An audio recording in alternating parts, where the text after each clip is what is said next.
fighter has the highest fight IQ?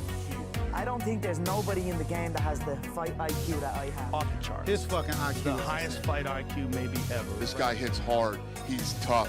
He's this, he's that. And this guy has a dream. But my fight IQ will win this fight.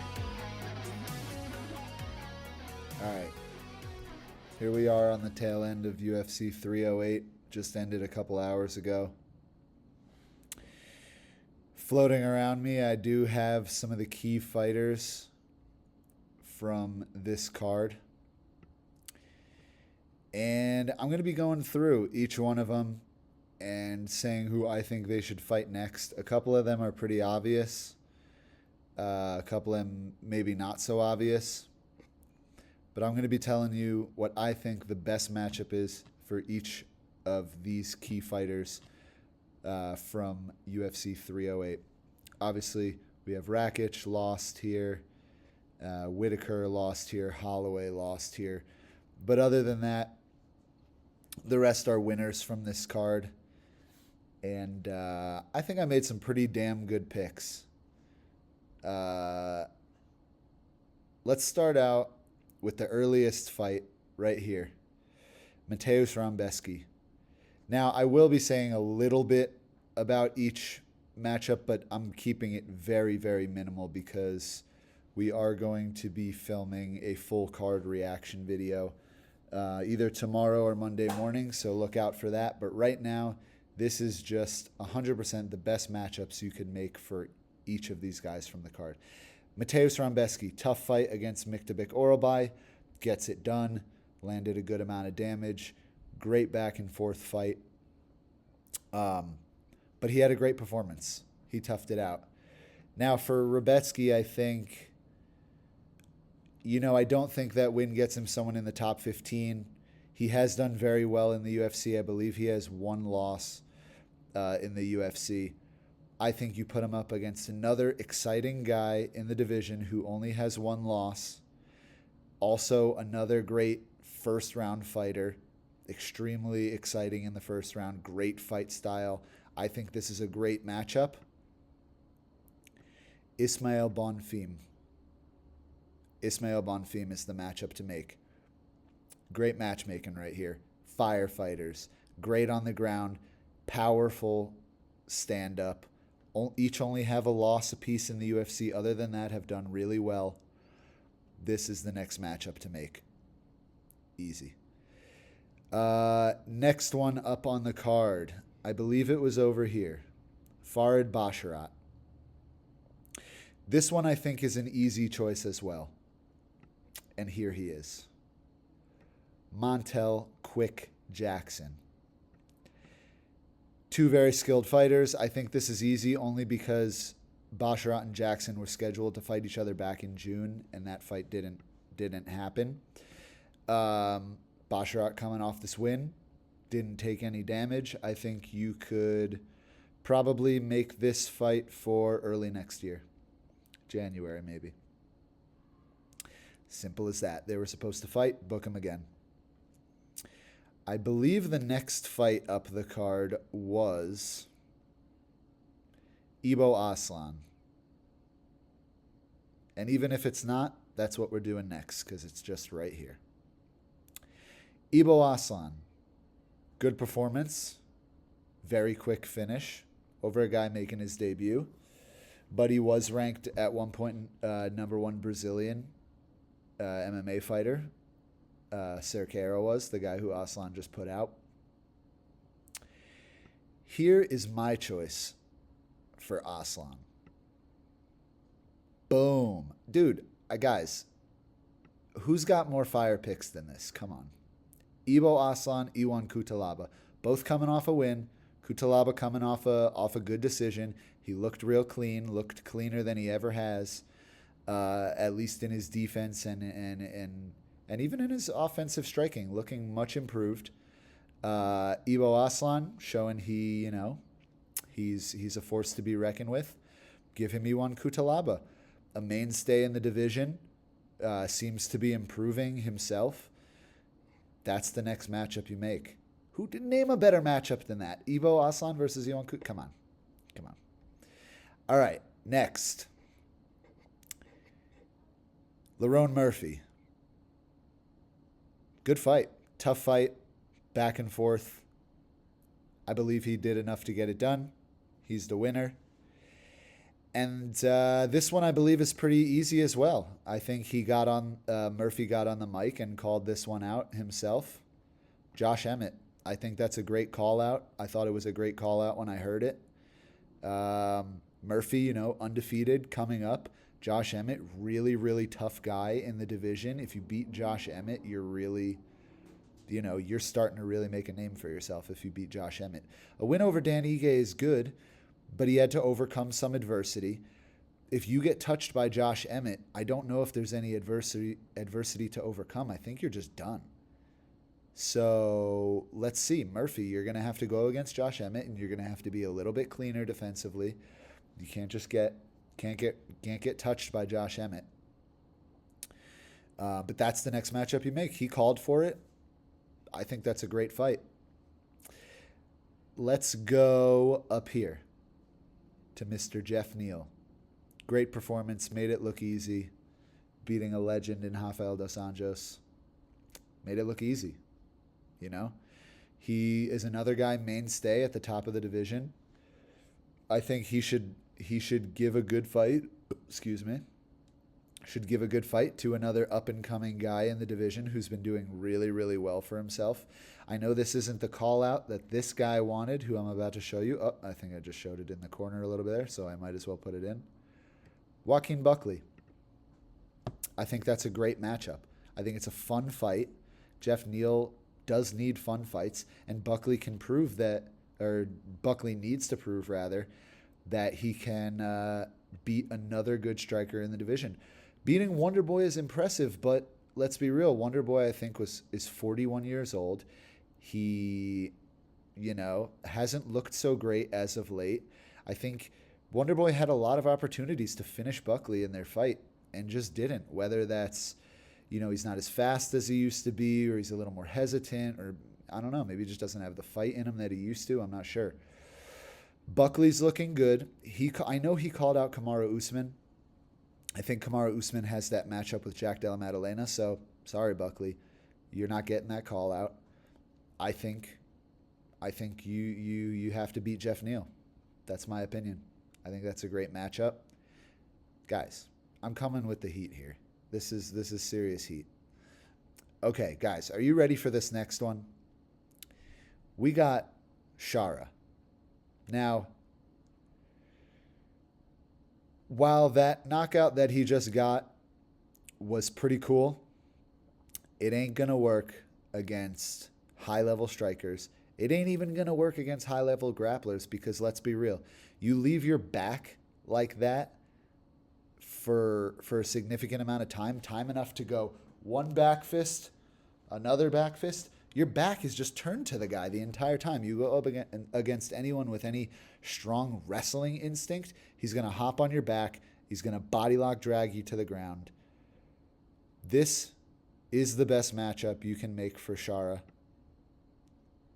Jun Young Park, the Iron Turtle, coming off an impressive win over Brad Tavares. Shara, I think if you want to prove yourself and you want to get put up against some real top guys in the division, go and beat a guy in Jun Young Park who is an unfavorable matchup for you. He can clearly hang on the feet, and when he gets a hold of you, it's trouble. That's that. Jun Young Park, and I would pick Park to win this fight. Honestly, I'm not super impressed with Shara yet. He hasn't lost yet in the UFC, but I think he's been given favorable matchups. That was a tough fight for him. He won, in pretty cool fashion, but it was a tough fight for him. And that's just against a striker who he trained with. He knew his style kind of already. Fight Jun Young Park next. If you get a win, I'll be impressed, and I'll be on the Shara Magomedov train. That's that. Now let's go down here. Okay, let's go over here first. Let's go Rakic first. I think this one is easy as well. I mean, this one just came to me instantly. You got another guy who's coming off a loss at the top of the division, but didn't really lose much stock in it. Same with Rakic. Lost the fight, had some good moments. Ankalaev didn't really beat the shit out of him. Ankalaev was landing some good straight lefts, but that's all I'll say about that. Rakic's corner kind of fucked him there. They told him he was up 2-0 going into the third. Stupid. Either way, his next fight should be against this gentleman, once he recovers, Khalil Roundtree Jr. That's that. UFC, just hire me now, because I'm the best matchmaker you're going to find. Tell me that fight is not great. Once Khalil his nose fully recovers, Rakic just fought. Give him 3, 4, 5 months maybe. Have them fight in February or something. But I think that's the fight to make. Rakic versus Roundtree Jr. Ankalaev, we know what we're doing with Ankalaev next. Now, none of us were impressed with Ankalaev's performance. I can guarantee you that. But there's no one else. Feed him to Alex Pereira. Feed him to Alex Pereira. I was watching this fight so many times going, Pereira would have left hooked him there. Pereira would have teeped him to the body there. Pereira would have done this. Pereira is going to absolutely destroy Ankalaev, and we need to see it. Moving up next for Robert Whittaker. Now, there's a couple things I was considering with Robert Whittaker. Obviously, he's got to recover. He didn't get knocked out or anything, but that injury was pretty brutal. I think he dislocated his jaw. Chimaev dislocated Whittaker's jaw, rather. And I saw a photo where Whittaker had his front teeth fucking bashed in.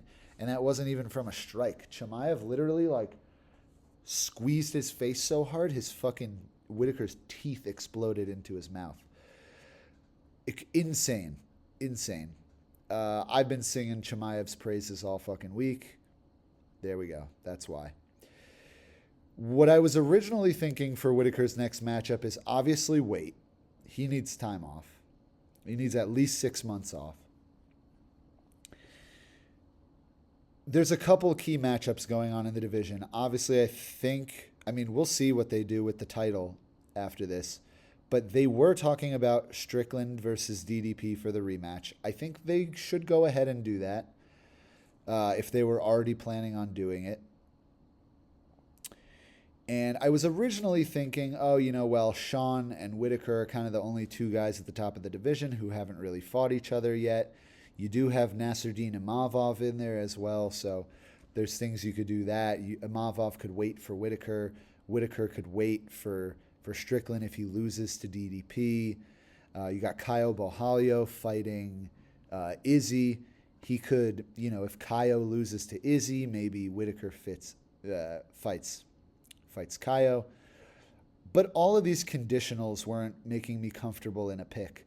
So I went with another guy who's coming off a loss, but also done really well in the division, and I think would be a tough fight for this guy who I'm about to bring in, but a decent bounce back fight for Whittaker, but not necessarily super easy. Brendan Allen. I think that's what you do. Brendan Allen. Both guys coming off a loss. They're both up there in the top of the division. I think Allen is number 7 or somewhere around there. Originally I was going to be put Whittaker, have him wait a little bit and have Nasruddin Imavov wait for Whittaker. But it just didn't feel right. It didn't feel right. Personally, I think Nasruddin Imavov should wait for the winner of Caio and Izzy and fight that. So that's why I ended up going with Whittaker versus Brendan Allen. Let's move over to Chimaev. Extremely impressive. Never seen a better wrestler in the UFC. He takes down every single person with ease. It's crazy.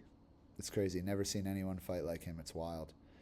Extremely impressive performance.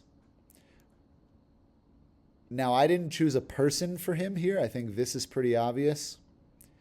middleweight champ. Whoever DDP fights next, the winner of that fight, that's who Chimaev gets. I don't care. I don't want to see Chimaev fight anyone else. I don't want to see him fight the winner of Kaio versus Izzy. I think he would fuck up either one of them. I think Chimaev deserves the title next. However that middleweight title gets sorted out, Chimaev fights the next guy. That's that. Up to Max Holloway.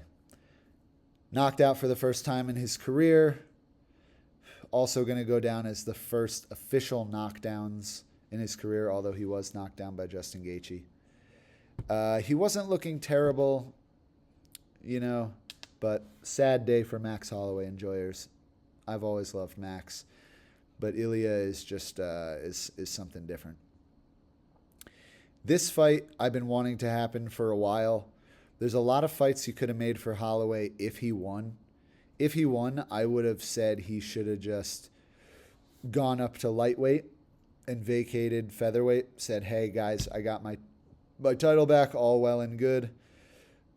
But personally, I just want to see him at lightweight. I think that's where he's going to get the best work done for the rest of his career. However long he decides that is going to be. And I think the perfect matchup is a rematch that's years in the making. Conor McGregor. I think this one's pretty self-explanatory, if I'm being honest. You got the BMF champ versus McGregor, who, what else, what's to be said about McGregor? He's the biggest guy ever to fight in the sport.